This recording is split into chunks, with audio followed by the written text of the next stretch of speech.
Et je suis maintenant avec Badr Waladi, bonjour. Bonjour. Vous êtes le directeur associé de Police One Tech. Oui. Alors vous voulez rendre la finance plus responsable et accessible à tous. Que fait Police One Tech exactement?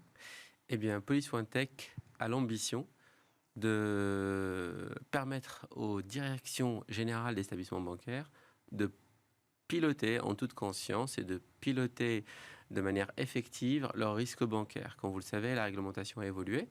Il y a plusieurs aujourd'hui exigences qu'on fixe aux établissements financiers pour éviter le crash qu'on a pu avoir, ou la crise financière qu'on a pu avoir en 2008, par exemple. Et aujourd'hui, ces obligations-là se C'est les traduisent... fameuses règles BAL 3, 4, BAL tout 3, ça. voilà, exactement. Et aujourd'hui, les établissements bancaires, quand je discute avec les dirigeants lors de mes autres activités de consulting ou d'audit, les dirigeants me disent soit j'ai beaucoup d'informations, je suis noyé, j'arrive pas à prendre des décisions, soit j'en ai pas ou j'en ai pas assez et ce n'est pas pertinent. Et ce constat-là s'est multiplié. Aujourd'hui, l'idée, c'est de proposer quelque chose de très intuitif qui va venir compléter l'existant. L'idée n'est pas de révolutionner, parce qu'il existe déjà des outils au niveau de la place, mais plutôt de venir compléter avec pas seulement un livrable à destination des régulateurs, mais à ceux qui vont piloter concrètement ces risques-là. Donc vous êtes en train de mettre en place une solution logicielle?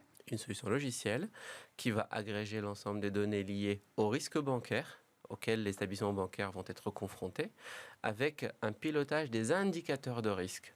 Parce qu'il y a des solutions qui gèrent les risques parfaitement. Aujourd'hui, nous, on va venir s'encapsuler et pour permettre aux dirigeants de piloter ces Key Risk Indicators, ces KRI, ces indicateurs de risque, de manière pertinente, régulière, à la fréquence que les établissements vont souhaiter, quotidienne, hebdomadaire, mensuelle.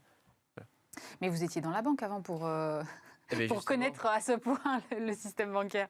Justement, c'est le produit de plusieurs années de pratique dans le secteur bancaire et le fait d'avoir côtoyé plusieurs dirigeants, d'avoir côtoyé ou d'avoir aussi participé ou mis en place plusieurs projets réglementaires qui m'amènent aujourd'hui à apporter une réponse à un vrai besoin aujourd'hui au niveau de la place. Quand vous discutez avec des grands établissements, quelle que soit leur taille, qui vous soufflent à demi-mot, qui sont en train encore d'utiliser des outils comme Excel qui sont très très bien, vous dites qu'il y a un vrai besoin. Oui, en effet, je comprends. Ce n'est pas forcément l'outil le plus adapté. Mais comment est-ce que votre futur outil, puisque vous êtes encore au stade du développement, va pouvoir contribuer à une finance plus durable, puisque c'est dans vos objectifs?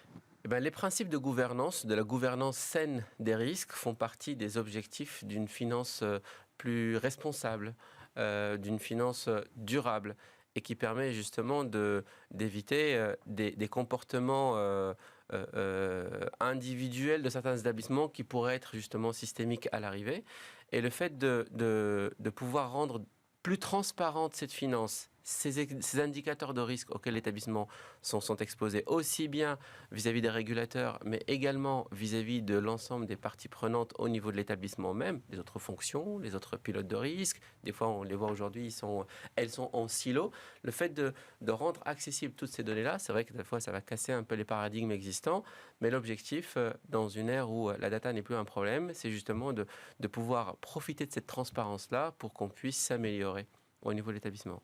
Et alors, vous avez choisi de monter votre entreprise en adoptant le statut d'entreprise à mission. Pourquoi est-ce que vous avez fait ce choix ? Oui, alors entreprise à mission, en application des dispositions de la loi Pacte, la dimension RSE est une dimension qui m'est très très chère, que j'essaie de développer aussi au travers des formations que je peux dispenser ou de toutes mes activités. Et justement, de manière intrinsèque à travers la solution, on répond à l'une des dimensions sociétales de l'entreprise, la transparence, la gouvernance saine et responsable. Mais aussi, au travers de ma carrière de manager, j'ai pu recruter des collaborateurs et j'ai compris, où j'ai constaté que, notamment au profil, où on va passer du profil étudiant à salarié, eh bien parfois on est en perte d'orientation, en perte de cap. Et je me suis dit, une solution qui pourrait aussi être dans un cadre de deal gagnant-gagnant avec des étudiants qu'on pourrait accueillir chez nous sous un format de mentorat par exemple, pour leur montrer à quoi ressemblent les métiers de la finance, qu'on peut être des financiers mais pas forcément ceux qui sont tagués capitalistiques ou sans état d'âme. eh bien, pour pouvoir leur mettre le pied à l'étrier, mais aussi probablement détecter des profils, des talents qu'on pourrait accueillir chez nous au sein de l'entreprise. Et votre solution, elle sera prête quand alors?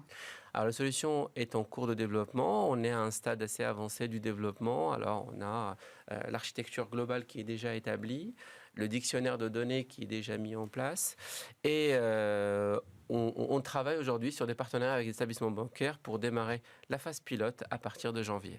Merci beaucoup Badr Waladi. Je rappelle que vous êtes également lauréat du Leadership Programme de Diversity Days. Diversity Days qui a sorti cette semaine son annuaire des talents de la diversité et du numérique dont Bismart est évidemment partenaire. Tout de suite, je vous propose de parler Industrie 4.0 puisque je recevais il y a quelques semaines le patron de Lectra, Daniel Harari.